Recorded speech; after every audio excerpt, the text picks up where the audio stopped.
It says live on YouTube. But that's what I'm trying to do is go live on YouTube, and then I'm going to share it to the page because it's not wanting to do it directly to Facebook because of that damn algorithm thing. It says live on YouTube. Okay, so let me get this link, and then I'm going to go post it to your page.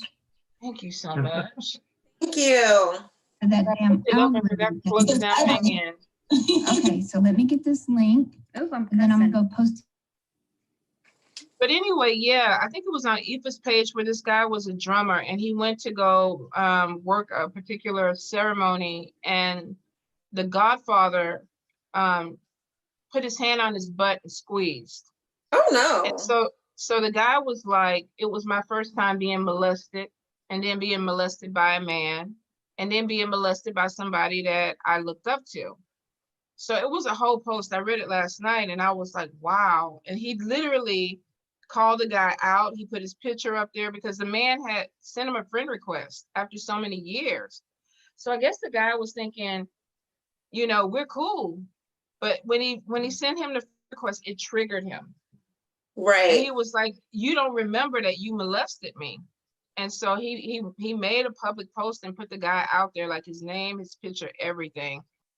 But he was like, people need to know, because he goes, I feel like he's done this to other boys. And people, he was only 19 when it happened. And men don't want to talk about that. You know, they don't want to approach that subject. They don't, because a lot of them feel very ashamed, and some of them deep down, they feel like it has something to do with their sexuality, when in all actuality, it has nothing to do with that at all. Yeah, exactly. Exactly. So you're right. Yeah, I think there's such a collective shift happening around this whole thing. I can't hear him very well. Oh, you can't? Oh. Sorry, can you hear me? I'm too far away. I'm sorry, guys. I was just wanting to allude to what we're seeing collectively is just such a huge shift. Like a lot of this stuff is coming to the surface, and I think it's very much a collective no. And like, we don't want things to be this way, and just like really shining a light on all of this. And a lot of people are being very brave and stepping up, women and men. And I think a lot of people are surprised to hear a lot of these things, you know, from the men's side. You don't always yeah, you don't always hear it from the men. No, you hear a lot from the women. So you're right. Yeah, this year was a purging year. This year is literally like things that need to be brought into the surface are being brought to the surface. And like you say, people it's setting them free. It's like, I have no choice but to talk about this now. So it's happening. The reading of the year, I believe, that a lot of things would be getting exposed that have been swept under the rug.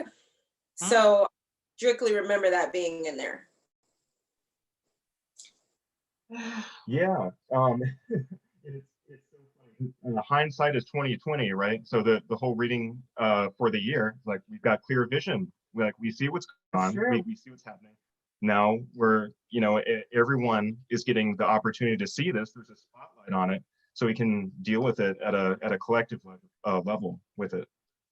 You know, the sad thing though is that you're seeing a lot more suicides because people are seeing clearly. I mean, it's been a really hard year. I mean, between COVID and then people, what was it on TikTok? They had a video going around where this man literally was on a live and he blew his head off. And they were showing the video, and people were warning people, do not click on this video. And TikTok left it on there for a while, and there were a lot of kids that thought it was funny, and then they went and looked at it and were traumatized. But this guy literally was on the live saying, I just can't do this anymore. I cannot do this energy anymore. I need to be gone. And he shot himself. I saw the words. I didn't see the video, thank God, because I probably would have been scarred. Not something that I would want to see. But you're absolutely right. People are getting hit with the truth and clarity. Can't handle it. Well, it's just, you know, it's also the overall energy of the year. I mean, this has been a very awful year for a lot of people. You know, people losing their jobs, they're losing their homes because they don't have a way to provide or pay their bills, all because of this pandemic. So it's a lot of people mentally and emotionally just having a really hard time. No, I agree with you. It's a rough year. I feel like we're gonna be in this energy for at least another 2 years though. I really do. I hope not, but I just feel like we are. Yeah, I mean, this is kind of the new normal now. It's just, there's never going to be a 100% normal ever again. Like, this is just, we just have to adapt to this energy as long as it's here. You know, I believe at some point it'll smooth out and the road will get a little bit easier, but until that happens, we just kind of have to ride this really messed up wave and just take whatever comes. You're right. So Lynna, what should we do, babe? Should I send out the link on Facebook? Yeah, I just sent it to you because I can't post to your page. I can moderate, but I can't post. Okay, so you can't. I sent it to you on Messenger, so you can post it. You can't post to my page at all? I can moderate, but I can't post. That's weird. It's Facebook. I'm telling you. I'm rolling. They know. They don't. They know. They know what's going on. Okay. All right. So let me see if I can. I should have did it the other way. Link.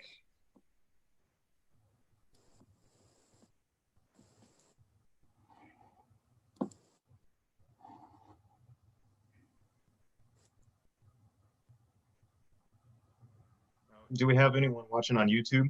I don't know. Let me go look. Okay.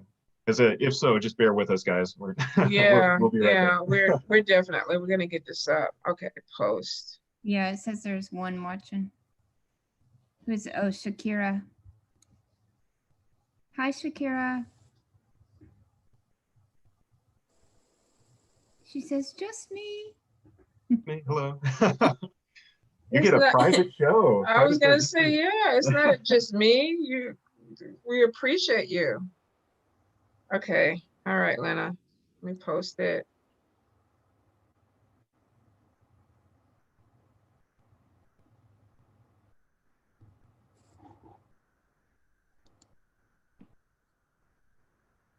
I know everybody's probably like, what is going on?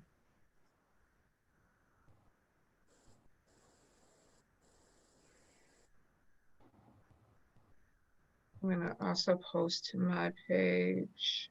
I'm gonna share it on mine as well. Okay. I don't know why Facebook doesn't just make a software to beat Zoom out of the market. It would be too easy and they won't do it. Facebook still, I mean, sometimes literally I feel like they make it harder than what it needs to be. They do. Absolutely. All right.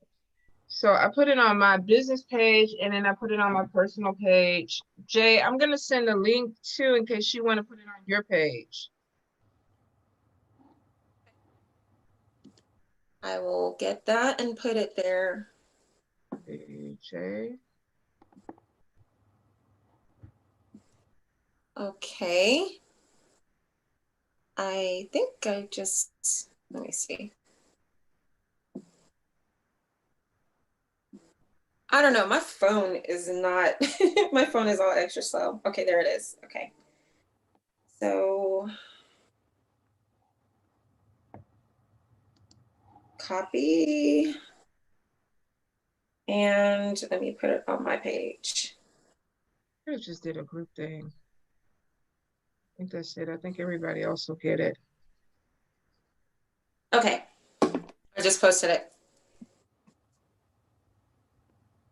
All right. So we should have people coming in and then we'll start. We'll give it like 5 minutes. Yeah, Jay Zamora is here. Okay. I'll just hey, read Jay. off if people have questions. And Max, hi. Hi, Max. I have a feeling.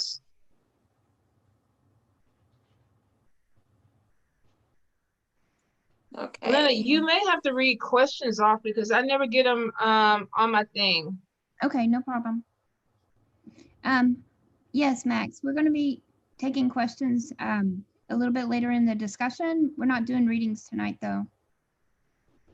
But if you have a question pertaining to the topic, that would be awesome.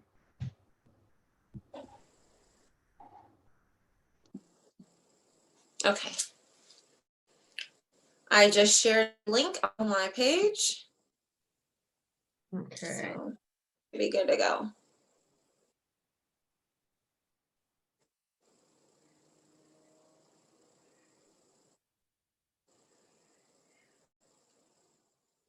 All righty.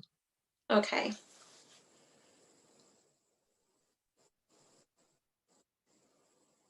Welcome to everyone who's joining us. Give us just a minute. Thank you. We're set up. Normally we have this thing going 100%. So thank you, Andrew. Yeah. For people who don't know me, my name's Andrew Astral. And yeah, I'm just here visiting today. So Well, yeah, you're my co-host. I'm co-hosting. So Andrew, he's visiting with his lovely fairy lady, Alexandra, but he's my co-host. Alexandra is shy, so she's not going to be on camera. Okay, but tonight's topic, we really want to get into predators in the spiritual community, and we have our lovely guest, J. Belle Marie, and Yayi J. Belle Marie. Let me get that right. We want to get into this discussion because a lot of people are encountering this, and a lot of times they feel like they're by themselves. Now, let me just put this out here. When we talk about predators, we're not just talking about sexual predators. You can be several different ways in a community. You can be a money predator. You literally can be an energy predator. You could be a sexual predator. There's title predators. I mean, there's a lot of different ways that people will come at you. So I want you guys to be open. If you want to share your experiences, if you have any questions, we want to go ahead and just put everything out on the table. All right. So Jay, I'm going to go ahead. I'm going to let you introduce yourself a little bit more and start the topic off. Okay. So my name is J. Belle Marie. I'm a brand new Yayi. I am a spiritual life coach and a hypnotherapist, and I'm a meditation teacher. And I've been on my spiritual journey since if I were to estimate, probably 2014. I didn't really find African traditional religion until probably 4 years ago. So I've been on this journey for quite a while. And while I've been in this journey, I've come across some things that were very hurtful, very harmful. And, as somebody who was a seeker at the time, it was just very disturbing, and it nearly threw me off of this path. So my goal tonight is to tell my story, tell people what to look for and what to do if something like that happens. So I think the great thing, and here's the great thing about this discussion tonight, because Andrew really is coming from a place where he hasn't dealt with this. So we get to see from his perspective of somebody who's looking in, because there's a lot of things that he, coming into, he hasn't had the opportunity, and I don't even want to say the opportunity, the bad fortune of possibly coming into these situations. I noticed too, when I started on my journey, there was a lot of, I want to say, it was hard finding mentors that didn't put you in a position where you had to give something, whether it was money, whether it was sex. It was one of those things that when you first started in the community and you're all love is light, namaste, and you expect people to be very, connected to spirit. You have that shadow side where you realize coming into it, and that's going to be an awakening, a rude awakening for some people, because you're going to come into it where you connect with people who you think, okay, I can trust them. They're connected to spirit, they're priest, they're priestess, or they have a very strong practice. And then you realize that they may not be the person that you thought they were. Exactly. Now you said you had an experience at 20. You want to share that with us? Because you said it started even with readings. So this was before, like I was in my 20s. I was curious. This was long before I just dove right in. I didn't really dive right in until probably 8-9 years later. But anyway, so when I was 20 years old, I saw a psychic for the very first time ever. Never been to one. You know, it was in Wichita, Kansas. I was in the military at the time, active duty. So I figured I would just go and just, you know, just for fun and see what she said. So I went, and the first thing she tells me is that I have a curse on me. Oh, no. Okay. Yeah. At the time, I, you know, I didn't really know any better, you know? So I was like, oh my God, what did I do? You know? So then she was like, yeah, you have a curse on your womb. You've already had 2 miscarriages. And in the back of my head, I've never been pregnant, and I'm not even sexually active. So what the fuck is she talking about? Like, you know, so that just kind of didn't wait. Okay. Yeah. So she told you you had 2 miscarriages and you had a curse on your womb, but you had never even been active? Yeah. At the time, I wasn't body or anything. She said, yeah, you had them and you didn't even know. I was like, okay, I'm not out there having unprotected sex like that when I was sexually active. So that was just a kind of a little bit of that didn't really sit well with me. But she's like, you know, in order for you to have future children, you know, I can give you this, this, and this, and you just pay this amount, and then you just take the stuff home, do the rituals, and boom, you'll be fine. So like a fool, I went ahead and bought the products from her to do the rituals or whatever. And so she would call and check on me like every couple weeks or whatever, just to see how I was doing with it and if I was being consistent. So then this is when I knew something was up. One of my friends asked me about going to her. I was like, yeah, you know, just go on over there, whatever. Tell me why this friend comes back and she tells me that the psychic said the exact same thing about her having miscarriages and having a curse on her womb. So that's when I was like, okay, I've definitely been scammed. So I never went back to that woman ever again, ever. I stopped using whatever it was she gave me. That was it. I think the sad thing about it is a lot of times people go for readings when they're desperate. They're looking for some type of guidance, and that's why they go to people. So it's really unfortunate when you go to people and you get something that is fear-based, because they're trying to, first of all, get you hooked on the reading, and then the other part is for the money. Because I've had a similar experience. I was a reader at the time. I've been reading. And I remember going to the place and it just opened up. In fact, right down the street from my shop. I was excited, went in, and the guy was like, oh, you got a demon on you. And I was like, what? And then he had everybody run out the building. So I'm looking, and this woman grabs her kids.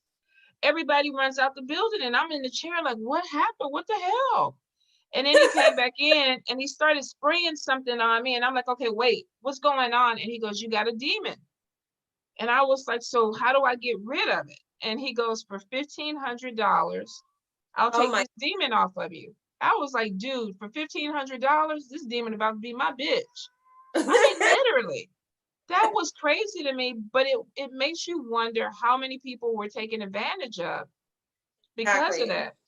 Now you read, Andrew reads, I read. So we know as readers, you as diviners, you have a certain responsibility to people, especially when it comes to the message, because we talked about this earlier. Yeah. It's an important thing to pass the message on from spirit that's true. And it always makes me wonder if these people ever get the karma of doing this to other people, where you're putting this back on people, and because you're trying to get money, you're scared. You're scaring people because of that. And you were young when this happened. So I didn't know any better, like at all.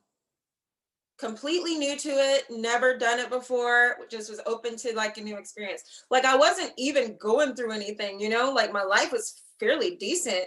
This was just something I did for fun. So, but yeah, that will forever stick out to me as my first encounter with a spiritual predator. And that's crazy to be your first one. Have you ever experienced that? where you've gone for a reading and had maybe something told to you that you knew and your spirit wasn't right? Not to that extent. Like the theatrics of people running out of the building. Like that's, oh yeah, that was insane. That was insane. But yeah, you know, I was you know, younger, a little bit more naive, you know, paid large amounts of money for it wasn't for like cleansing something or getting rid of something, but it was for you know, enhancements that you know, I completely unnecessary for awakening psychic gifts or doing it, as I would later learn, right? But yeah, and so a lot of this, in hearing your story, it breaks my heart for the people who are the spiritualists who are giving genuine readings and being genuine and having a genuine spiritual practice and spiritual business, because you know what that does to the good guys, or the, you know, the genuine people. It's true. Is, you know, people will come in, well, I've been scammed before, or I heard about these scammers, and for someone who's not exposed to this, it's already a big jump if they haven't been exposed to spirit and spiritual practices. Have that on top of it. It's terrible. I hate it. Yeah. I think it's one of those things where people, like I say, especially if it's their first reading, people tend to come in very afraid. Because first of all, they have no idea what the message is going to be. They have that's their first, like you said, their first connection with spirit. And I think that certain people they're able to read. They're able to pick up that fear and utilize it against them. Absolutely. Absolutely. Perfect definition of an energy vampire. So yeah. The crazy thing is, and speaking of energy vampires, segueing into that, is that you have people that literally will connect with you because they want the energy. There's a lot of people that will invite people into their spiritual houses because they know that person is powerful. They know that person has potential. So they're like, you have to be here. We want you to be here, because they're siphoning off energy. Doesn't happen at every house. So before we go there, it does not happen at every house, but you have to be really careful when you join organizations or societies or houses. That connection should make you grow stronger, should not make you grow weaker. And that tends to tell you how your energy is, how you're progressing. It lets you know if you're walking the right or not. You're not walking the right path and you feel like you're being drained. It's not your soul family. It tends not to be your soul family. Now, I know you searched around for a house. You had some experiences where you tried to come into a house and it just wasn't the right connection to you. Did you know that right away? Initially, I didn't, because I was actually connected to this person through somebody else who was pretty reputable. So I did, you know, I thought I was going in the right direction. But then over time, I just started noticing certain things where I was like, you know, it's something that didn't feel right. But at the time, I didn't quite know what it was. You know, it's just little things that I would observe here and there, but I just dismissed it to it being part of their personality, and just like, hey, as long as it's not done to me, hey, whatever, you know? So I really wasn't looking at it from that perspective, really, when I first went. I think a lot of times when we join groups or organizations, we go in with the best of intentions, thinking that this is going to be the right thing. I'm connecting with people that are going to care for me. They're going to nurture me. And I think a lot of times we tend to come in very green. I was even telling Andrew that when I first started, everything was namaste. Right, exactly. Everything was love and light, because that was the energy. I thought spirit was beautiful. I thought spirit connection was beautiful. Now, of course, I've matured and I've learned some things that are different. But I've gone places where looking for a house, I was like, oh, hell to the no. You know, this is not right. You know, godparents sleeping with god kids. No, I know that that's not right.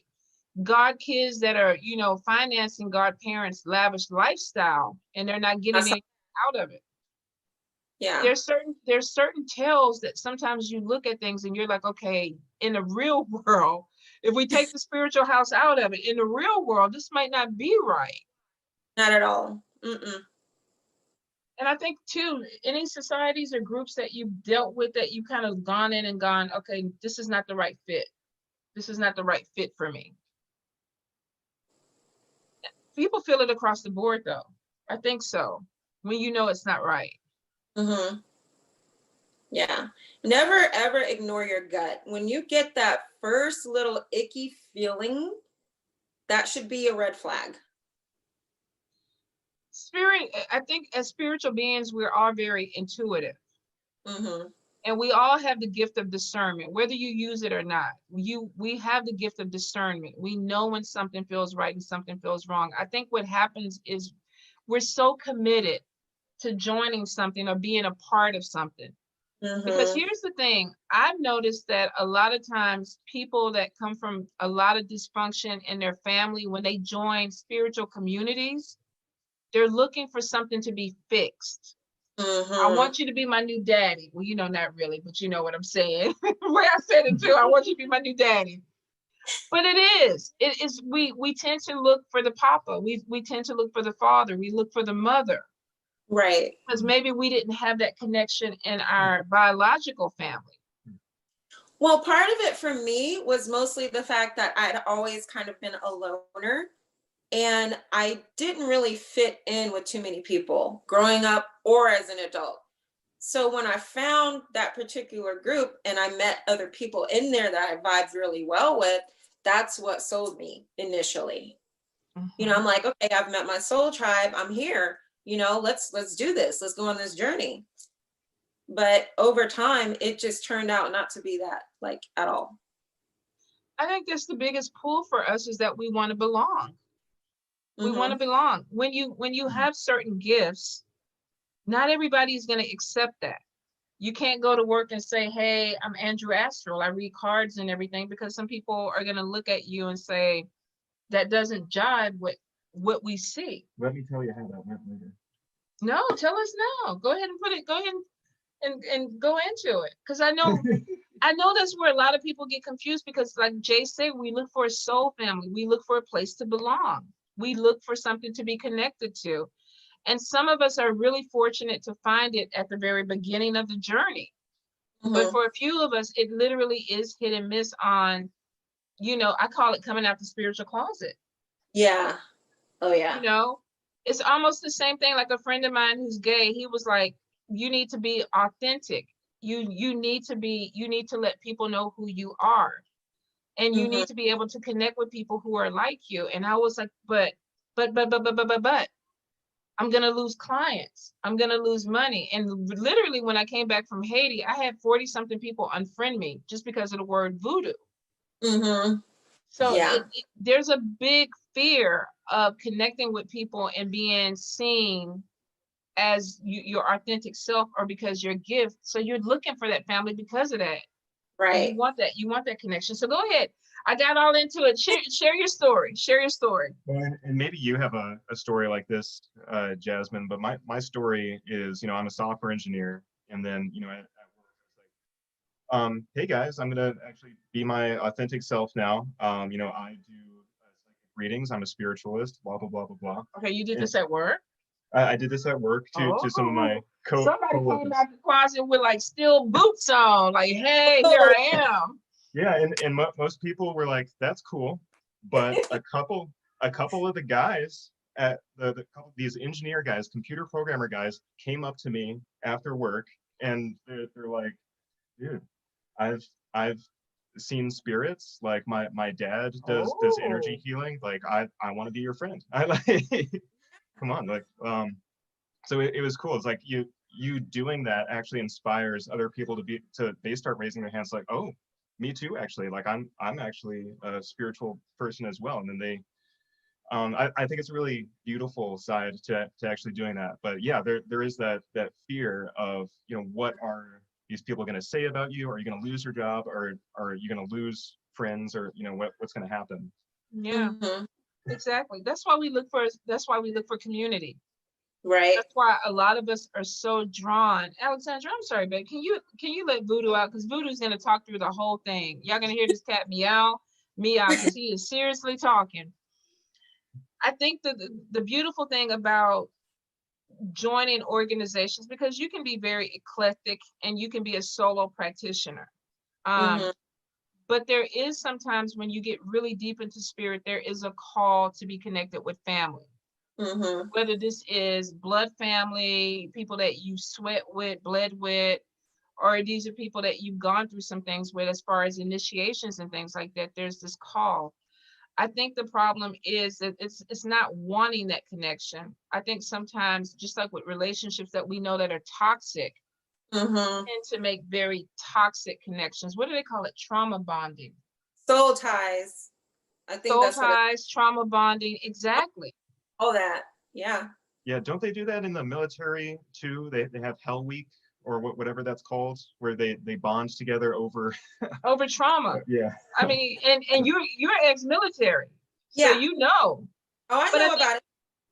But I think when you get into certain organizations, there is a breakdown so that it's easier for you to accept the things that are going on. Initiation is like that. You're breaking yourself down because you're being reborn. Yeah. But I do feel, but you do have societies and organizations that will take that to the extreme. Oh yeah. And you get a lot of people, that's how we get cults and things like that, where people are brainwashed because of that. And it happens. Actually listen to a podcast on Apple podcast called Cults. Really? His obsession. He's always wanting to listen to that podcast. And it's just so interesting just to see how far gone some people were when it comes to certain organizations and spirituality. It's like you listen to some of these stories and you're like, oh my God, like, is this stuff really happening? Yeah, they're looking for connection. They're looking for love. If you don't get this, you know, some people are going to be very fortunate to come from a family where they feel worthy and appreciated and nurtured.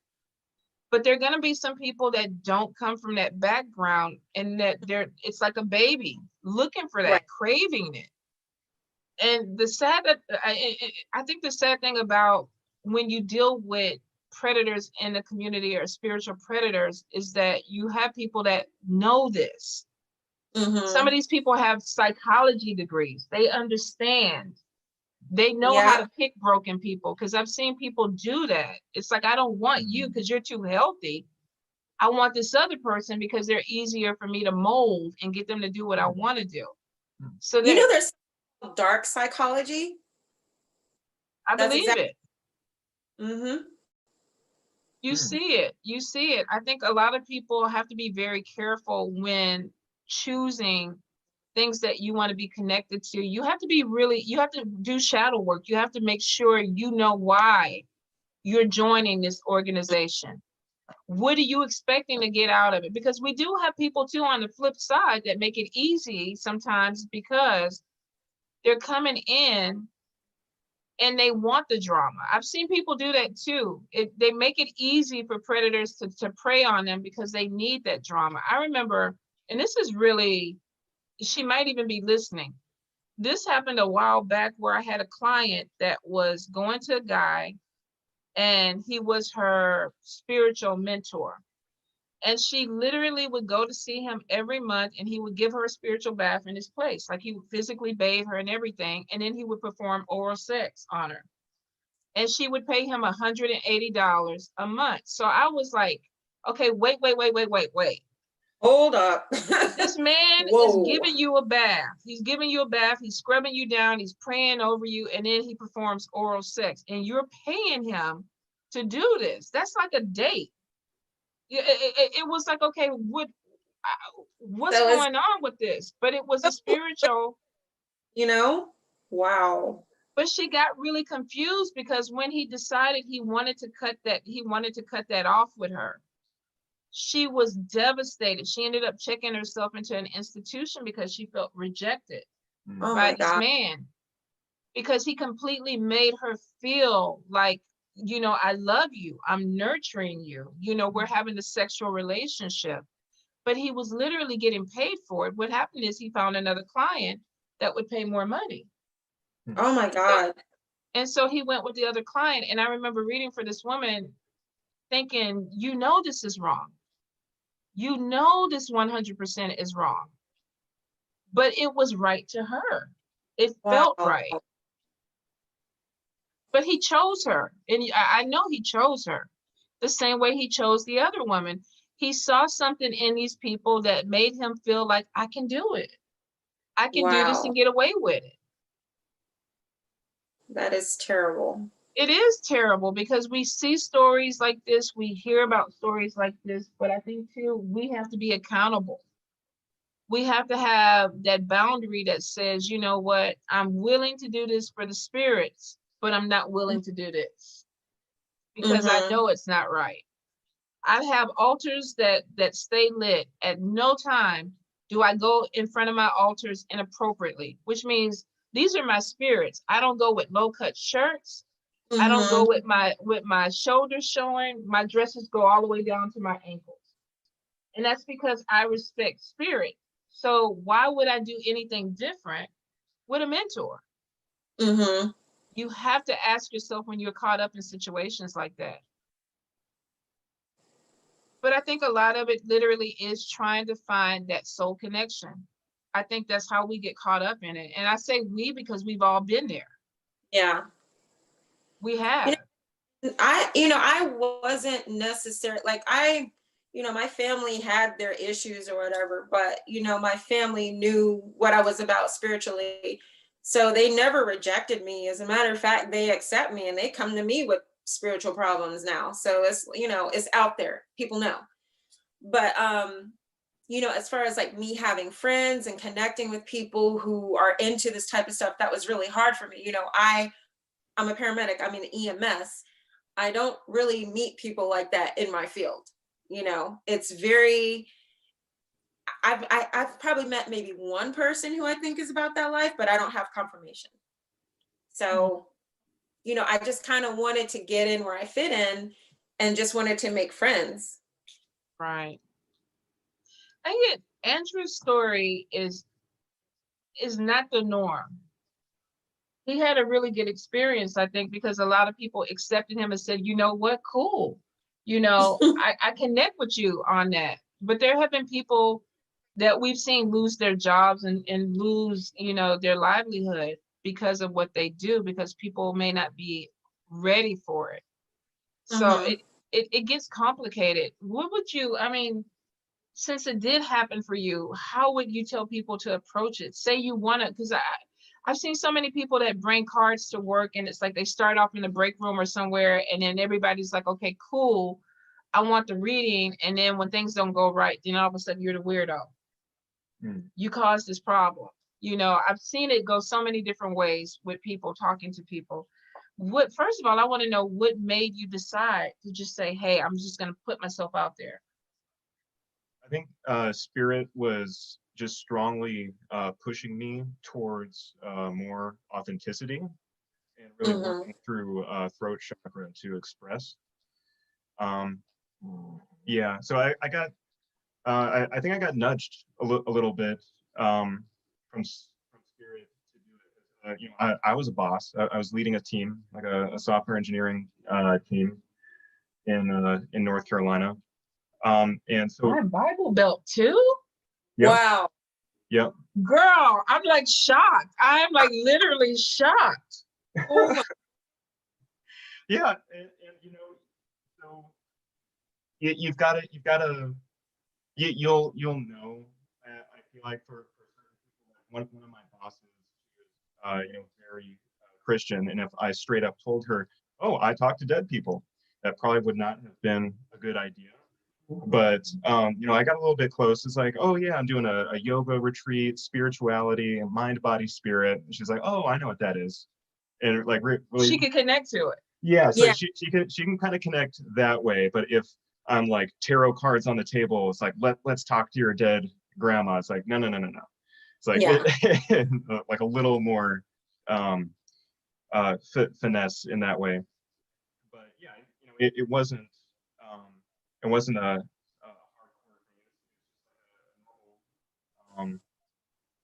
conversation, and they kind of know me. They kind of know that I'm a little different, I guess. And I don't know, like a lot of them were genuinely curious, but I think they get the feeling from me that I'm being genuine with them, and that I'm actually I'm being serious. I have good intentions. I'm looking out for them. And I think they can pick that up. That you're being genuine, you're being real, you're being yourself. And I'm just feeling called to share more of myself.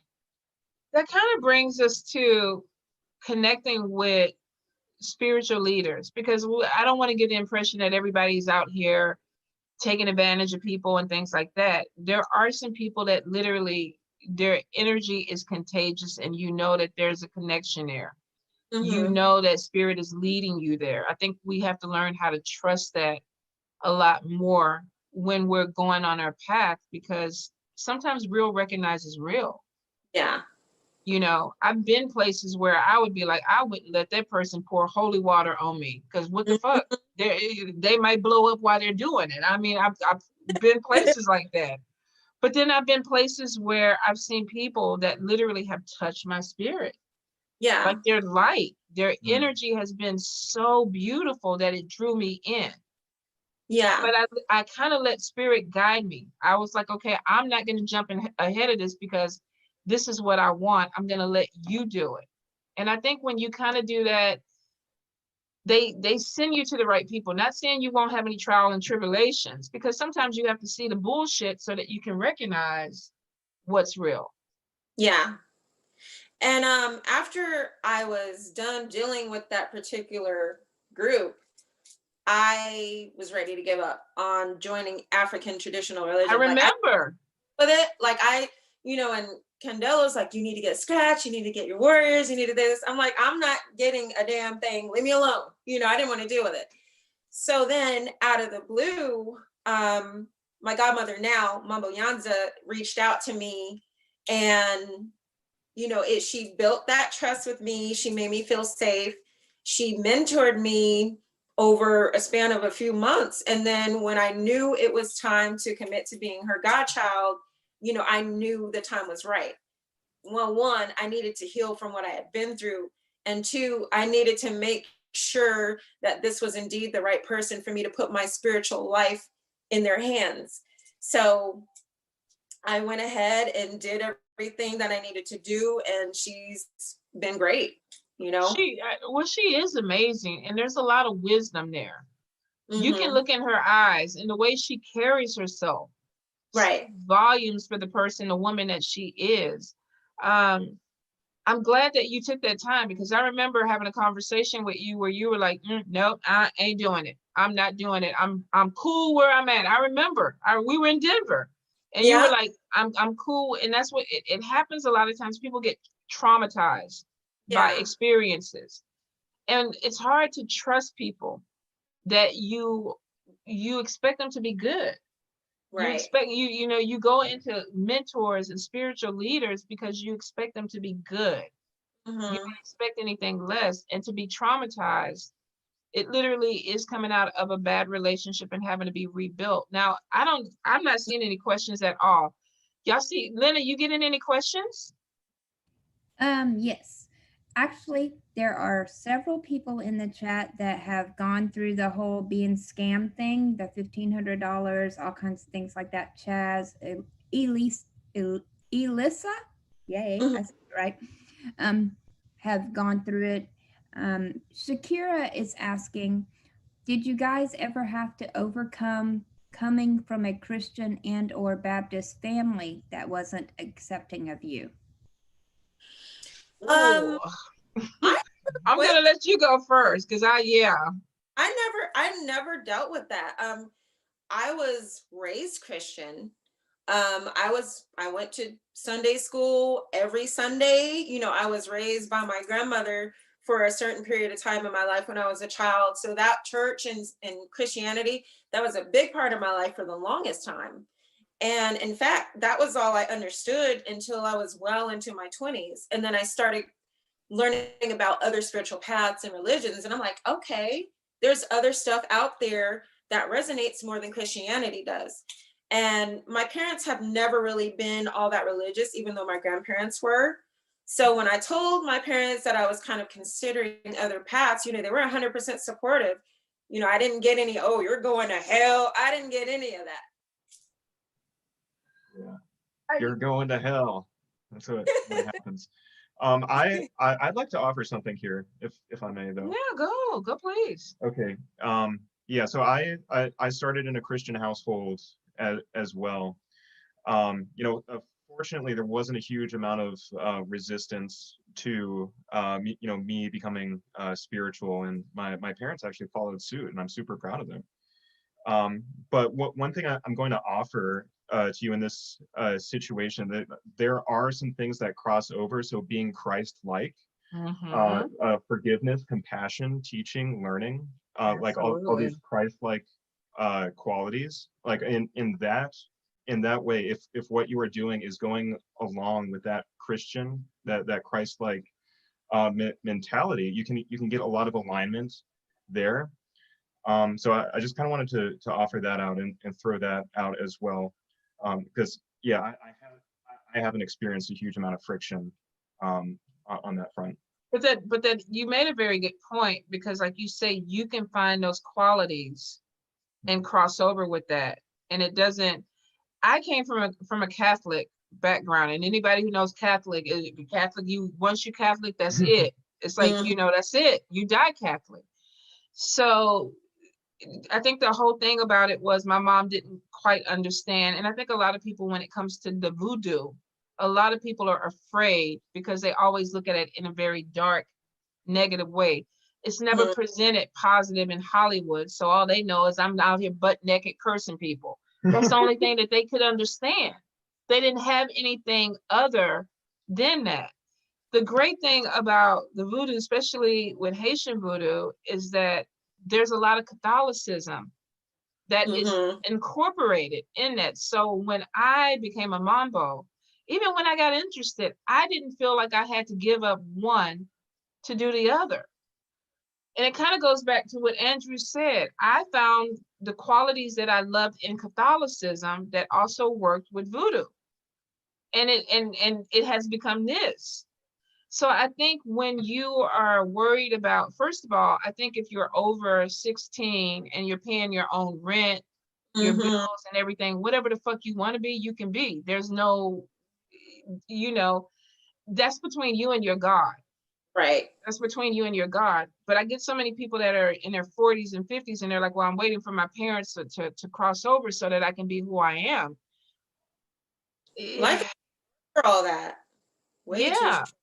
You might go before them. I mean, honestly, you got to be very realistic about your calling, and you have to be authentic. And I think, like Andrew said, compassion, empathy, you know, caring for other people, all that is the basis for a collective in spirituality. Even if you don't put a label on it. Right. It's just like, I'm going to be a good person. I'm going to do right by people. Yeah. And what people have to understand is, if you are not part of the Abrahamic religions, people are going to have something to say. You know what I mean? Because you're looking at Judaism, Christianity, Islam. Those are the three that most people are, and those are the three that dominate. So if there's anything that does not fit into those molds, people are going to be a problem. Sideways. Yeah. It's true. I think spiritual path is a very personal journey. There's no right or wrong. You have to walk what's right for you, which means that you have to go through hurdles. You have to go through obstacles to get to the end game for you. And at the end of the day, I hate to tell you this, but you're going to be standing there by yourself. You literally are. It doesn't matter what your parents think or what whoever else thinks, because at the end of the day, when you get to that journey, when I went to Haiti, I didn't think about anybody else but Tonya at that moment. Because it was about my journey. It had nothing to do about what other people were thinking. So as long as I went into it knowing I wanted to be a good person, I wanted to treat people well, and it was going to be the way I was going to live my life, I was 100% cool with that. I was cool with that. So I think, babe, definitely, everybody's had that issue, but I think sometimes you just got to realize like Andrew said, pick the qualities that you want to encompass in your spirituality and be about it. Exactly.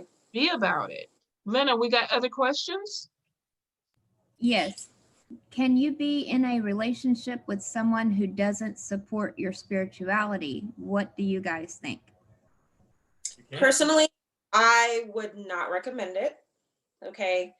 Because you're always going to be butting heads. There has to be some kind of understanding involved and acceptance, point blank. You know, that's just the way I see it. Luckily for me, I'm with somebody who's been in this lifestyle for a very long time. So me being integrated with him, you know, it just flows naturally. I think I would have a very hard time being with somebody who was not spiritual. You can go ahead, because you said you could.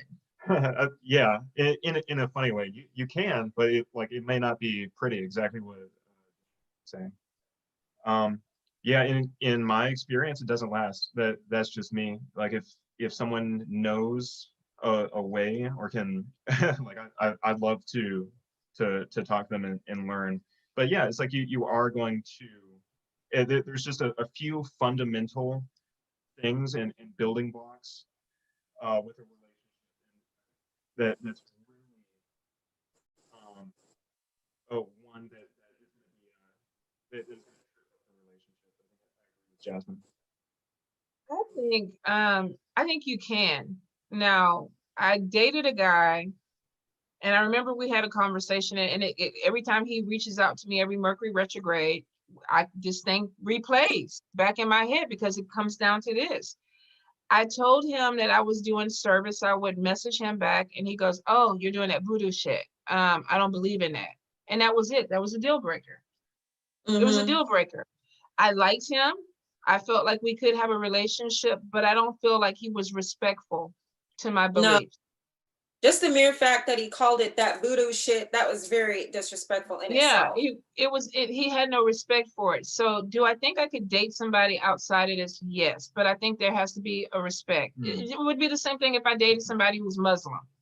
Or if I dated somebody who was Jewish. I would be respectful of their beliefs. It doesn't mean that I would participate. You don't have to come to my altar and dance with me. I got that covered. I would love to have a partner that could do it, but you don't have to. But my deal breaker is you would have to be respectful. At least my respect. Beliefs. Yeah, right. That would be it. I mean, to me, I think most people would love to connect with somebody that shares similar beliefs, but I think sometimes we need to be challenged too, in a respectful way. I don't mind learning about something new. I don't even mind participating in something new with a partner, but I'm going to be respectful. So if I dealt with somebody and they were like, "Oh, that voodoo shit," or, "Oh, you evil or dark or whatever," nah, it wouldn't work for me. It wouldn't work for me. Any other questions, Lynna? No questions. They're just agreeing, saying I put my spirits before my relationships. If anyone disapproves, it's over. Honestly, myself, if y'all were asking me, I don't think that I would be with someone who wasn't a spiritual person, simply because I'm pretty much not friends unless they are. Because I just don't, I don't like people in general. And the only ones I do are spiritual people. Now, if they're open, or they're agnostic, or they're unsure, like, let me take you to my spiritualist church, and we're gonna get you some readings, and and I get excited about that. But if they're dead set and they're not going to accept or be open to what I do and what I believe and participate in and what I love, then yeah, it's just really hard to make that last, in my opinion. Yeah, I think it would be. And I see this in a lot of societies and houses where people tend sometimes to date people within their community. And you got to be really careful with that. In some houses, that would be incest. And you have other problems that come from that. You break up. who gets the friend, who, you know, are you my brother? Are you my sister? How do we work this out now? There's a lot of, you know, chaos that somebody's got to go. Yeah, somebody would. I mean, it gets complicated. So I think you have to be really careful about where you're connecting with people that you love. You know, there's a few people that married at Babalaos. You know, it's like, okay, it's cool because he's my husband. And I think you just got to be really careful, because it could be something that turns into a bigger issue along the way. And sometimes people look for stuff to point out in relationships like that. I mean, it's hard enough now where we got biracial relationships where we have to, you know, some people are still worried about how people are looking at me. Now, not only that, but we have different belief systems. So my family doesn't get along with your family because of what we believe. I mean, we know these things can make or break a relationship. So you got to be really careful where you go in with that. You have to. Even if you're not in the same group with each other, if you're dating somebody in the spiritual community, it can be very challenging. Absolutely. You know? Absolutely. And I think, where was it? It was a group. I always mess up on this polyamorous. What is the man with the woman, the man that has multiple wives? Is that polyamorous? Polyamorous, yeah. Okay. I read for a lady that was in that situation, and the guy had 4 other wives. Now, 3 of them were okay with it, but the 4th one came in with a completely different belief system. Oh, okay.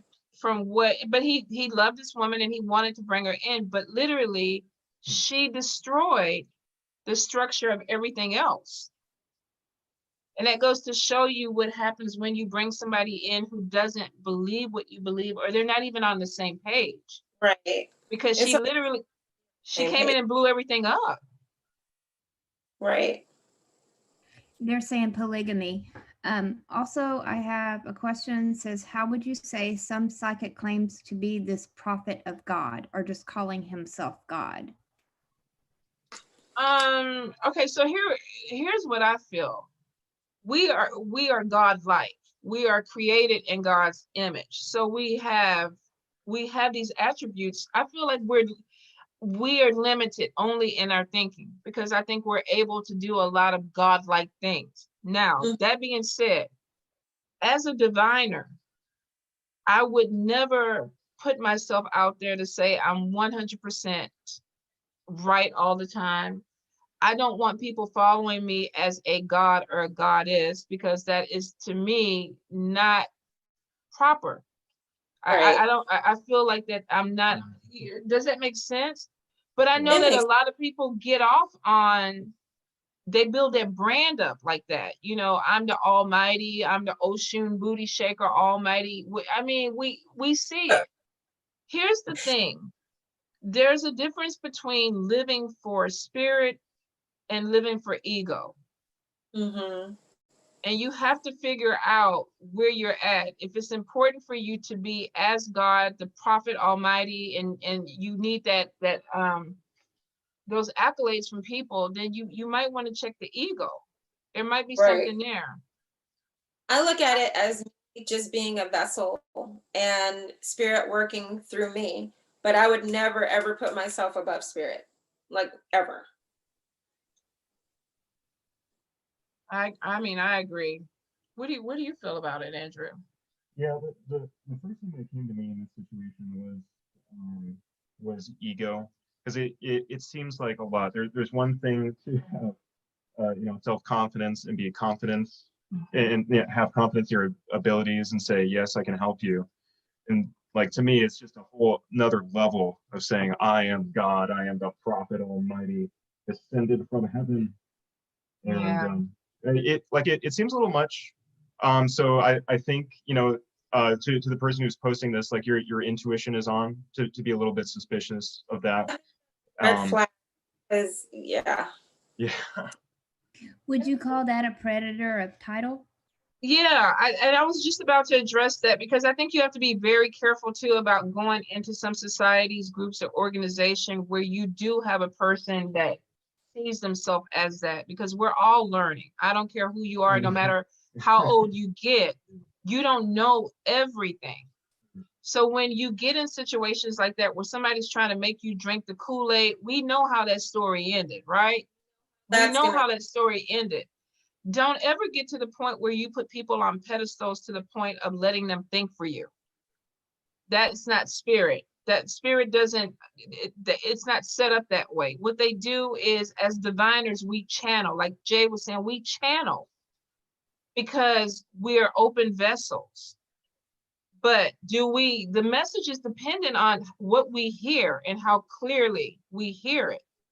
So if I am a prophet and I tell you, Andrew, go jump off the bridge because this is what God wants you to do, or the spirit, you have to question that. You have to question my connection to the divine, and then you have to question, why would you even be told that? But we have some people that are putting themselves on these pedestals. There's a lot of people. It's not spirit putting them there; they're putting themselves there. Right. Yeah. Spirit will bring, if you're a practitioner or you're a healer, spirit's going to bring the people that you need to help to you. You don't need to, have this huge marketing campaign and pronounce that you're God or any of this crazy stuff. So, yeah. That's my thoughts on it. I think when you look for a godparent or either a mentor, you need to look at somebody who's able to be authentic and realistic. You don't need anybody that's gonna, sell you a fantasy. I think that's how predators tend to work, is that they read people very well. This is what you need, so this is what I'm gonna give you. And then the next conversation they have with somebody, they pick out what that person needs and they make promises and things like that. Never lose control of your thought process, which means don't let other people think for you. When you go into any type of spiritual situation, don't just assume that people have your best interest at heart. I know this is going to be really hard for some people, but you got to be very careful of who you follow. I get a lot of people that send me messages and they're like, you're amazing, you're amazing, you're amazing. No, spirit is amazing. Spirit. Yeah. I channel. Literally, they can speak through Andrew, they can speak through Jay. Spirit is amazing. I don't want you pumping me up like that. I don't want you hyping me up like that, because that's not where it's coming from. It's coming, you need to say, spirit is amazing. This is where it's coming from. And if you have a mentor or a teacher that is literally telling you that it's them, be cautious. Very cautious. Be cautious. You want with that. Humble, but at the same time, they know how to be humble. I think that's very important. You don't want somebody who's very egotistical. That can be very dangerous and very detrimental. Absolutely. Absolutely. And you guys, you have to be really careful of sexual predators in the spiritual community. We have a lot of people that feel like, I've heard this so many times, it's ridiculous. I need spiritual sperm. This person is going to shoot me up and my third eye is going to open. And I can tell you, if he skeets on your third eye, it's still not going to open. We got to just be real. I'm sorry, we just got to be real. I don't know. That's a lot of energy. Well, I mean, just open it up. Well, you know what? If you know where he's at, point me in his direction then. But I think you really, it's male and females, and he's right. I mean, there is a lot of energy that is exchanged. Sex magic is very real, but I love my papa to death, and he's the cutest thing. He has dimples, he has a cute little butt, but no, I don't think about his booty. I don't want to rub on his booty, because he's my mentor. I go to him for knowledge. And if he ever crossed the line with me, I'd be gone. No questions asked, I would be gone. So we have a lot of people out there that fall in love with their spiritual teachers, and that's actually normal. Because I think you're finding people that nurture you, that make you feel loved. And the next thing is, for some people, sex is love. They don't know how to love without, intercourse. People don't know how to separate the two, because they never had the example of what a healthy relationship was. Absolutely. So link the two with each other, and they're two entirely different things. Absolutely. We have to be careful. We have to be careful with the connections and what you want to get from a connection. A mentor or an elder or a godparent is somebody who literally is taking you into their fold as their child, which means I'm teaching you. I'm going to help you grow. I'm going to help you become the best person or the best version of yourself that you possibly can be. If you're dealing with people that make you feel like self-esteem issues, you ain't shit, you ain't never going to be shit, so I'm going to keep you under my thumb. Or, you know, you have to do this to get something from me. Like, it's not enough that I'm your mentor, your godparent, but now I need you to go above and beyond because you owe me something. You gotta be really careful with that too. There's a lot of different ways people come at us in this community. One thing I do want to say to the ladies, guys, when you're going to these houses and you're getting spiritual baths, you should never be getting a bath from somebody of the opposite sex. Okay, they need to be the same gender. Okay, and if there's one person there, that's great. If there's two women there, that's even better, because that way you have that circle and you know that there's somebody else there who's watching everything as well. They're watching each other, making sure nothing is going on that shouldn't. Do not ever get a spiritual bath from somebody who is not the same sex as you. Same thing for males. You should never, ever, ever do that. Yeah, and I think too, also be really careful of females that are recruiting for males. You have females that go out there that tend to, it's sex trafficking in the spiritual community. I don't give a crap how you look at it, but you have a female that is like the front, the face of it, but she's bringing you into a situation where you become another wife, or you end up connecting with this energy, but it's sexual. So you got to be careful with that too. You know, discernment, you guys. You know, if it feels too good, question it. I even say that. If it feels too good, question it. If my heart is pitter-patter, you ain't my elder. You're not my mentor, because I can't see you that way. I can't. Which means that I have to pull back. I might like the house, but if I'm feeling some kind of vibe and I know that that's going to be wrong, I have to be accountable and say, look, I'm going to stop it. Exactly. Yeah. You know, going to a godparent to get something done to just kind of bring you back into balance with yourself, and you leave feeling just as screwed up as you did when you came, you really need to take a close look at that, because something's not right. Absolutely. Lynna, we have any more questions? Elissa is saying people who put others on pedestals are looking for something in that person or people that they have missed at home. And that kind of goes back, well, look, I'm interrupting your conversation. No, you're in the conversation. You definitely speak up. That kind of goes back to what you were saying earlier about predators look for broken people. Yeah. It's all the way across the board. People, if you are having issues with relationships and you're having a hard time knowing what a healthy relationship is, it's really hard to walk into a spiritual community and know what's healthy. You know, joining a house or an organization or a group does not fix problems. It doesn't. It magnifies what needs to be fixed, and you need to be around the people that can fix it and help you heal. So, you know, we get a lot of people that go in and it's like, I'm broken, I'm going to go in, but we get caught up in desperation. We get caught up with people that are predators. So you got to be really careful. You know, take the time to heal, take the time to connect to your spirits to know that this is the right path for you before you start looking for a house, before you start looking for a mentor. You need to be in a certain position to really utilize that energy and that connection when it's real, and not be taken advantage of. Also, be careful of what you tell people, because there are some people out there who will use whatever you tell them against you. Okay, so just be very careful. Like, it's one thing if it happens to come up during a divination or in a misa or whatever, if spirit brings it to the light, it's something that needs to be addressed, obviously. But don't volunteer information about yourself, like your past traumas, like none of that stuff. Just leave it alone. Okay. That's true. If you have that type of rapport, that's fine. But I personally do not recommend it. I used to know a spiritual worker that literally would pick people by going on their Facebook and reading their posts and going, man, this person is depressed all the time, or this person is always complaining. And that's how they targeted their victims. And so they're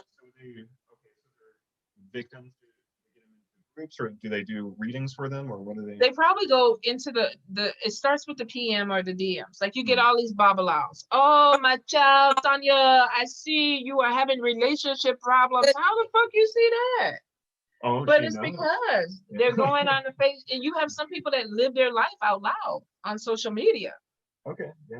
Instagram is private and they still are in my DMs. And I'm like, you're beautiful. They're trying to get booty. They're trying to get booty. Told me to, I'm like, my ancestors told me to block you, so I'm going to block you now.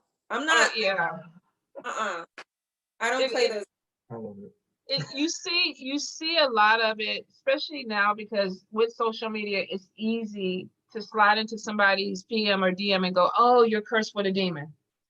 So you need to call me now so we can fix this. And people that are scared will do it because they're utilizing that fear tactic.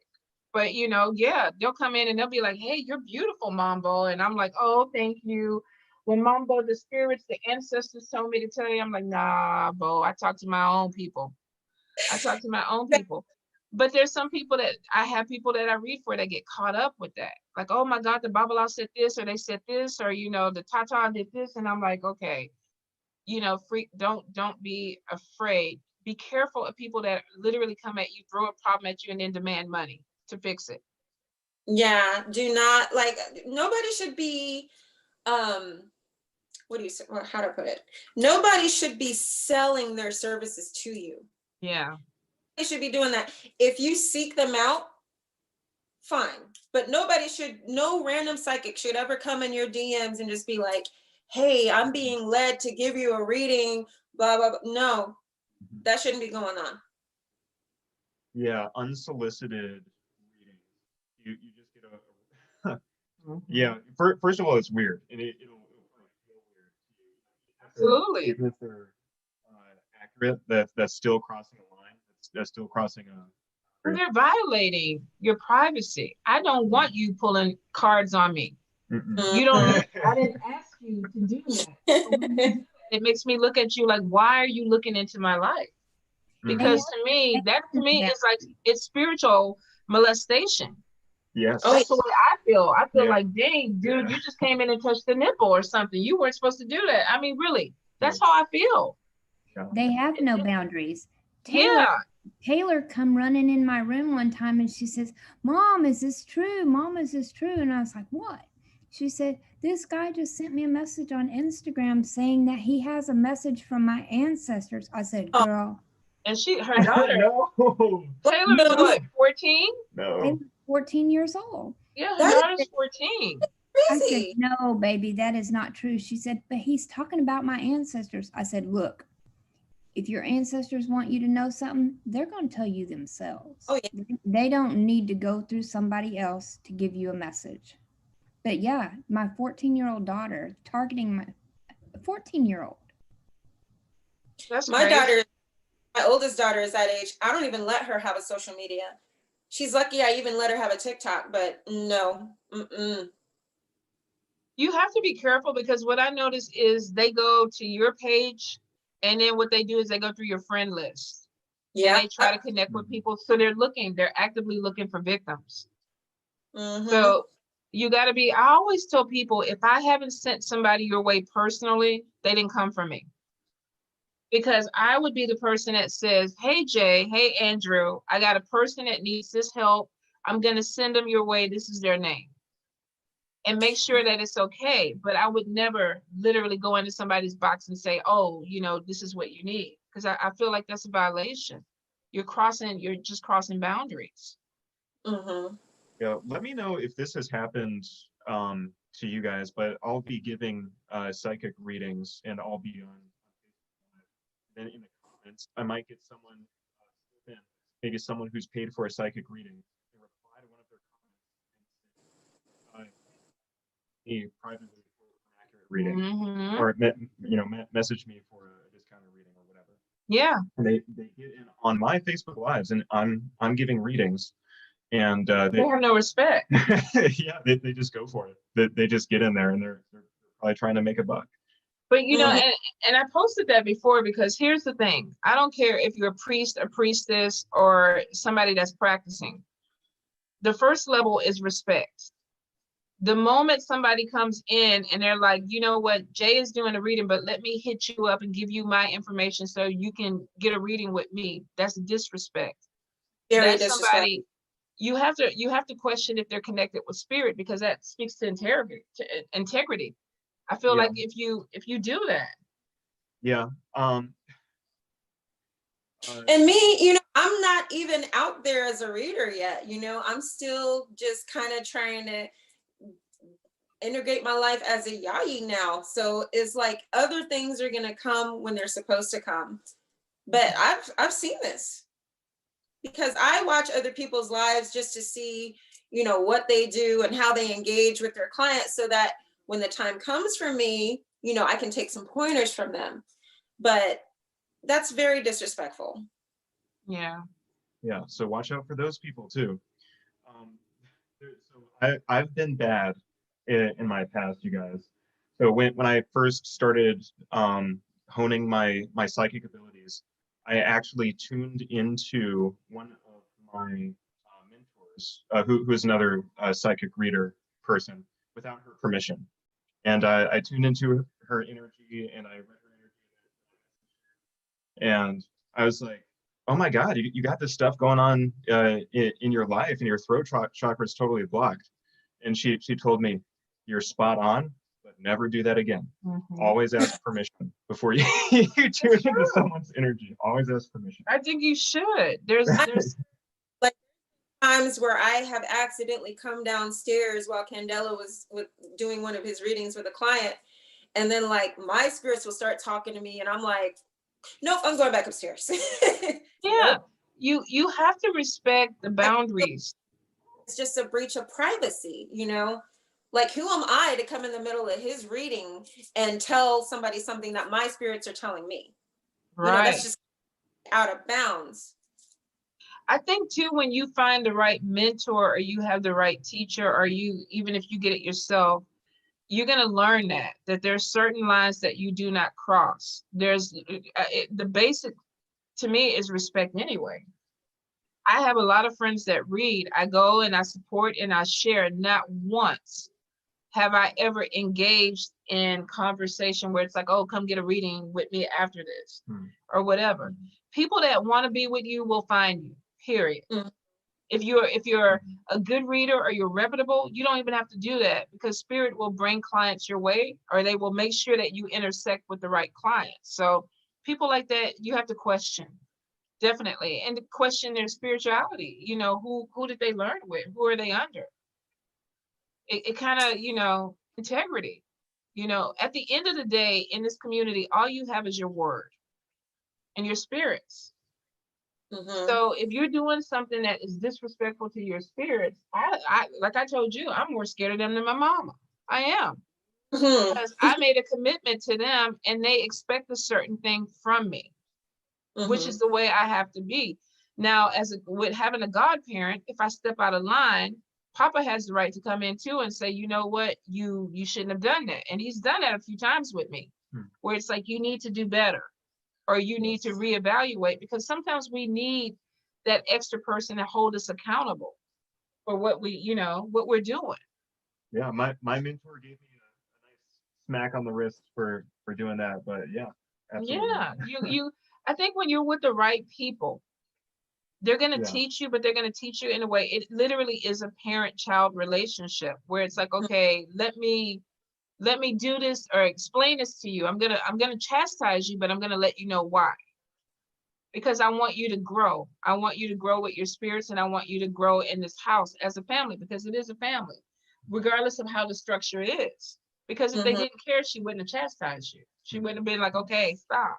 Yes. But you have to have those boundaries. And if you deal with leaders that don't have boundaries and they don't teach you boundaries, not the right people. Not the right people for you. We all want to be free willy-nilly out here, but there is literally a structure. No matter what you practice, whether it's Christianity, whether it's, you know, hoodoo, voodoo, whatever it is, there's a structure. Even as a psychic, there's a structure. There needs to be a sense of morals, values, and ethics. Absolutely. Everything. Absolutely. Regardless. And if you're not being taught that, you're not with the right people. You're not the right way. In fact, I was talking to my future godchild, Chaz. Well, I might as well just call him that anyway. But I think the thing about it is that I don't hee-haw with a lot of people. I know when to play, and I know when to get right. And I think that's what a godparent or a mentor should be. It's like, okay, we can connect, we can bond, but then I have to draw the line and say, okay, now's the time for business. This is what we got to do, because spirit wants something from you, which means I got to make sure that you do it. You get there, because if not, I can be getting you in a problem and me in a problem. And we have some people that sometimes follow godparents or spiritual leaders that are just out there reckless. And then they don't understand why everything is so fucked up around them. And it's because it's not being done right. You have to have structure. Have to. Be aware of people who cut corners. Okay. If there's a certain thing that you need done, and you know for a fact that something was not done that should have been done, that's an issue. Okay. There shouldn't be any shortcuts when it comes to spirituality. Goes back to the structure. It does. You have to understand, first of all, what you're involved with, what you're trying to do, what you're trying to grow. And then work within that means, work within growing it from that point. We get so many people though that want A through Z, like zoo. They don't want to go to B. They don't want to go to D. They don't want to go to H. They want A and they want to end up at Z. And it's not that easy, and it's not supposed to be that way. You have lessons. You have obstacles. You have to prove yourself. There's sacrifices that have to be made. Regardless if you're opening your gifts, if you're joining a group, if you're joining an organization or a house, there's sacrifices. You need to be connected with people that are willing to make those sacrifices with you. You have to, or else you're just not with the soul family that you need to be with. That's the way I feel. Guys, you also need to be careful of who you make friends with in the spiritual community. That's another big thing. Like, I've seen so many instances of people throwing at each other over some bullshit, just Lord, yes. Stuff. You know, I had a former friend throw at me, and you know, I had some stuff going on in my life where at the time I didn't know what was going on. But then later on, it was revealed to me that they were behind the entire time. And of course, once I found out and confronted them, I cut them off for good. But you guys have to be very careful of people who are smiling in your face. Yeah. In the spirit. Here's my philosophy on that. If we are friends and I find out that you throwing at me, we are no longer friends. You're an enemy. And as an enemy, you're going to get your butt whipped. That's the way I feel. Because it's either you for me or you against me. Now, I would prefer the kumbaya, because I don't fuck with anybody, so I really don't want to be fucked with. But she is right. And we talked about this earlier. You got to be careful about who you connect with, because a friend and I think Mama Star told me this, a friend today could be an enemy tomorrow. Yeah, and relationships, just like friendships in the spiritual community in general, they're very fickle. That's one thing that I've noticed since I've been in it. You know, somebody could be kikiing and ha-ha in 1 minute, and the next thing you know, they're in some kind of spiritual war, you know? So that's another thing. You know, you want to find people who are very grounded, who are very secure with who they are, don't have any jealous tendencies. You know, find you some good people to hang out with and to grow with. You don't want somebody who's you constantly feel like you have to look over your shoulder every 10 minutes because you think they might have some jealousy towards you. Yeah. Yeah, I think if they're not building with you, then they're not trying to help you progress, to me. I mean, you don't have to put money into my endeavors. You know, you can tell with people when you give them good news. You can tell by it, especially with me, my expressions, everything shows on my face, everything. I can't even hide it. So if I ain't feeling it, my face gonna be like, okay. Yeah. You know, I might be, the words may come out positive, but my face is gonna say, you gotta pay attention to people, how they react when there's good things that are happening to you. I don't know, I'm very fortunate that I'm very selective with the people around me, and I keep boundaries even within those friendships. It's like, okay, we can talk about this, but I'm not going to talk about this with you and everybody else.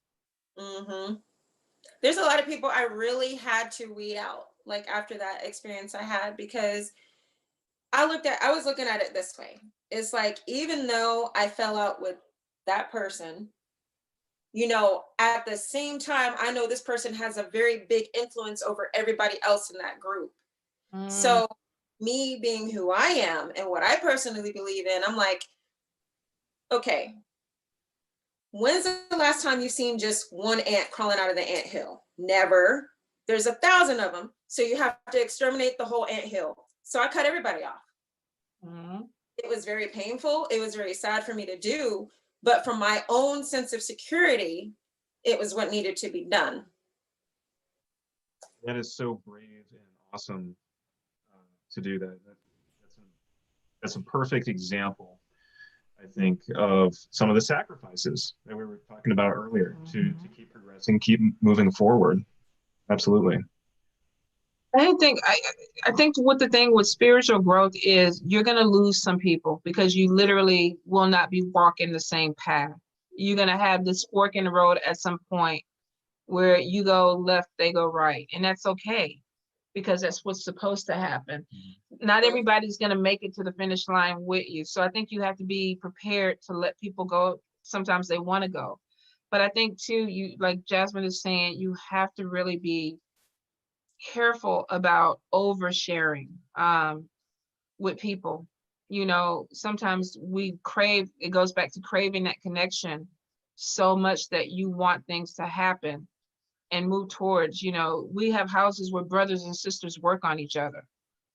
They're not supposed to, but they do. And this is a reality. It happens. And we have godparents that know this happens, you know, so this is a reality. So there are godparents work on godchildren who leave. Oh yeah. Okay. And I think that's wrong. I think that's wrong too, because I think if a person is walking away and they don't want the drama, let them go. Let them go. But I don't think we see it. I've seen it. I've seen other people talk about it. So it is real. And the thing about it is like, when I disassociated myself, I was not even thinking about anything else, but just getting myself out of that situation. And then later on, I found out that they were going around telling people that I was throwing at them. I'm like, I don't even know how to do anything. So what are you talking about? But thanks for giving me all the power, you know? Yeah. So there was stuff like that on. And then it's like, sometime later, other people started leaving and they were coming back and telling me things that were going on as far as like me being worked on, people I was associated being worked on. It was just a big mess. And in the back of my mind, I'm going, really? All that because I decided to just not, you know? Well, it's ridiculous. Well, no reason. They had to have a reason to put a bullseye on your back. Because they couldn't just say, let's just go get her. They had to make you look bad so that people would work against you. And you see this a lot in the community. You know, a lot of times when people, they'll be like, I can't believe you're friends with this person because I'm not friends with this person. And my first response is always, I don't have that relationship that you have with that person yet. So I haven't seen it. So I can't say I'm not going to be friends with Andrew because Alexandra is like, I'm not friends with him. Because you have to be really careful with that, because sometimes we get the falsehoods. You know, Andrew is this, he's that, he's that. Don't talk to him anymore. You know, he's working on everybody. So now this innocent person becomes a target, just like you did. You have to be really careful. If you're a diviner, and I always go back to my spirit. I always go back to my spirit. So it's like, okay, you want me to throw at this person because they're throwing at you. Hold up, let's pull these cards out. And most of the time, you guys, it's nothing like what's being said. Nothing. Nothing at all. And you bring up a good point about not listening to what other people say about somebody. But like for my case, it was a different scenario, because before I got involved, I was told certain things, but me being I'm not somebody who automatically judges somebody based off of hearsay. You know, I wouldn't want somebody doing that to me.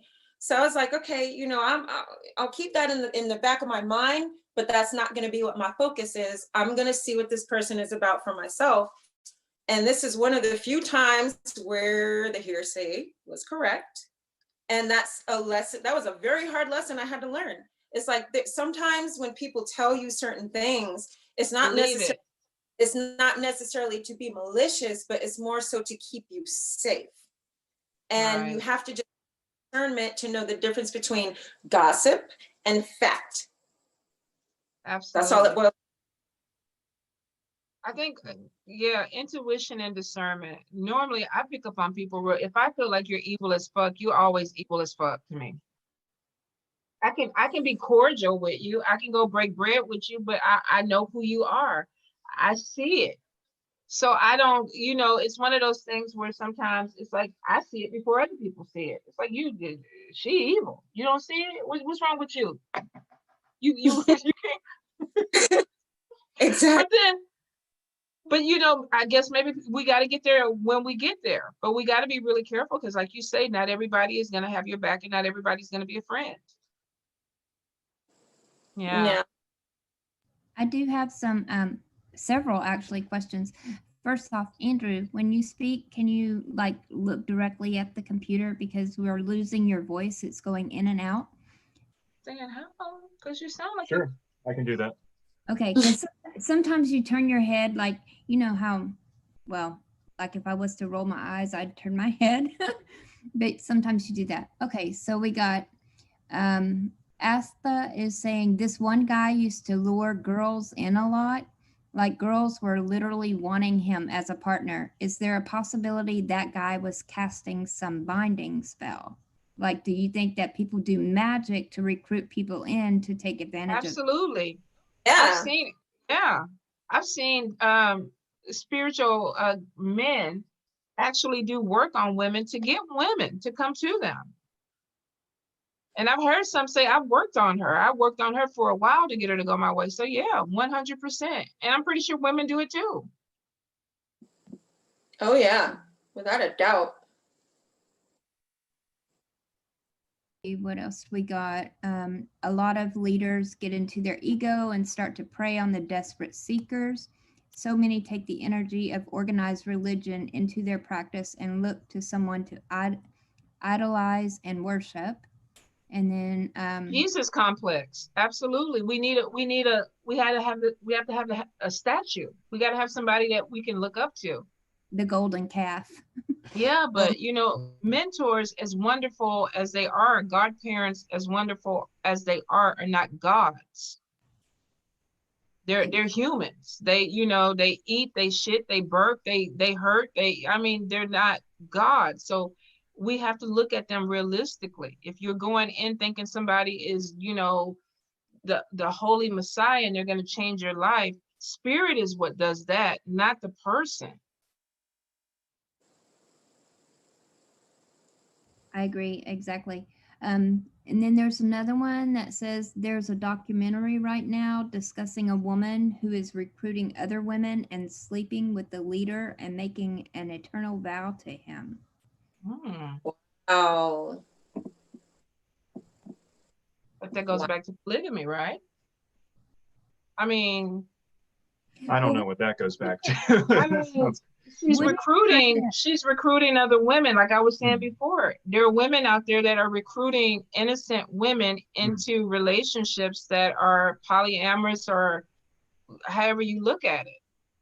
Yeah, but wouldn't you think by making an eternal vow to the man, do you think that maybe magic could be involved in that somehow too? Like there's spells being done, somebody's out. I mean, you can get like really involved in all that kind of stuff. Like, I'm sure. Shooters doing magic, just throw in your whole toolbox at somebody just so you can use them. Yeah, I mean, I'm sure that there are people who do glamour magic that makes something look more appetizing than what it probably is. And are there houses that bind people to them? Yeah. People don't understand when you go through initiations, you make a commitment to a house, you bind yourself to that house. That's part of your commitment with the spirits, with that family. So it's not unheard of, but I think when you decide to do that, you need to make sure that's where you want to be. Now, for sexual purposes, I mean, I don't know what man would want, a whole bunch of women. I mean, I guess, look at me, I'm thinking if he had women like me, he would, he'd be like. It sounds exhausting to have that. I would think it would be exhausted. I would think it would be exhausting because my mouth would never shut up. I'd be like, dude. She says they're getting branded and everything. Ooh. Oh my God. Ew. Okay, so that's a cult. So there could be spell work involved, or this dude could just be very charismatic with a very nice penis. I mean, you gotta go by what the women are going for. I mean, is there such a thing as being dick whipped without spells? Yeah, there is. Yeah. Dickmatized. I mean, there are women on there who can attest to that, where no spell work was done. Not intentionally done. So it makes you wonder, but branding each other, ugh. And this is from a documentary? Yeah, that's what she said. There's a documentary out about it right now. That was actually a Law and Order episode where the spiritual leader was branding women. So I wonder, of course, it's probably based off of that, but yeah, I thought that was kind of crazy then. There's a documentary I came across on Netflix about the founder of Bikram yoga, of hot yoga. And, he was this charismatic guru. People were talking about all the benefits his hot yoga classes gave. But in all actuality, at his teacher trainings, he was inviting the female students to his room, and he was raping them. Unfortunately, this is what we're talking about, though. We're talking about situations that happen like this. The whole Me Too movement is based off of people using their power to get people who feel powerless to comply, whether it's through sexuality or what. So it's somebody that is abuse of power is what it would be. Let me tell you how they get people, and I think you can see a lot of examples of this everywhere. So they do something good or right. So for example, hot yoga, it does a great job of doing certain things.